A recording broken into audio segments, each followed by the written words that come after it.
Naghain ng reklamo sa Manila Prosecutor's Office ang COMELEC laban sa isang kandidato dahil sa paglabag umano nito sa Cybercrime Prevention Act. Makikipagtulungan naman ang komisyon sa iba pang ahensya ng bansa at mga poll watcher para tiyaking walang maling impormasyon ang kakalat online. Ang balitang A to Z hatid ni Naomi Almojano. Hindi pagiging onion skin. Iyan ang pahayag ni Commission on Elections Chairman George Erwin Garcia matapos magtungo ngayong Biyernes sa City Prosecutor's Office ng Maynila kasama ang Task Force Katotohanan, Katapatan, Katarungan o KKK para maghain ng reklamo laban kay Attorney Jeril Harold Respicio, Vice Mayoral candidate ng Reyna Mercedes Isabela.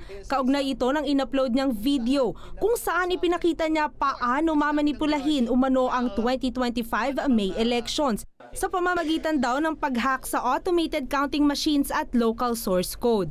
Bago tayo mag-transmit, paulit-ulit namin ine-emphasize, mag-iimprenta muna kami ng election returns. Ibig sabihin, bago mag-transmit, alam na ng lahat ang boto sa bawat presinto. Sa paano mo siya mahahak, paano mo siya mababago, paano mo pwede mapakialman yung results. Banat pa niya, IT expert daw siya, kaya alam niyang maaaring madayang eleksyon kapag nakonekta na ito sa internet. Pero buwelta ni Garcia. Lahat naman po ay pwede maging IT experts, lahat pwede election law experts, lahat po ay pwede maging eksperto sa kahit anong field, lalo na pagkagantong eleksyon. Sa amin lang, siguro po yung ganyang kasagutan, maganda pong maihandanan niya pagka po pinasagot na po siya ng Prosecutor's Office. Ito ang kauna-unahang cybercrime-related complaint na inihain ng Task Force KKK mula nang mabuo ito noong Hulyo 2024. Kaugnay nga niyan, pumirma rin ngayong Biyernes ng Pledge of Commitment ang komisyon at task force kasama ng iba pang partner organizations gaya ng kapisanan ng mga broadcaster ng Pilipinas, Philippine National Police at iba pang poll watchdogs. Layo nitong i-monitor at labanan ang anumang uri ng maling impormasyon na kumakalat online. Rest assured, nakasama niyo po kami sa ganitong trabaho at objective. Dahil lahat man tayo ay gusto na we help shape a better world for all of us. In our case, it's through broadcasting.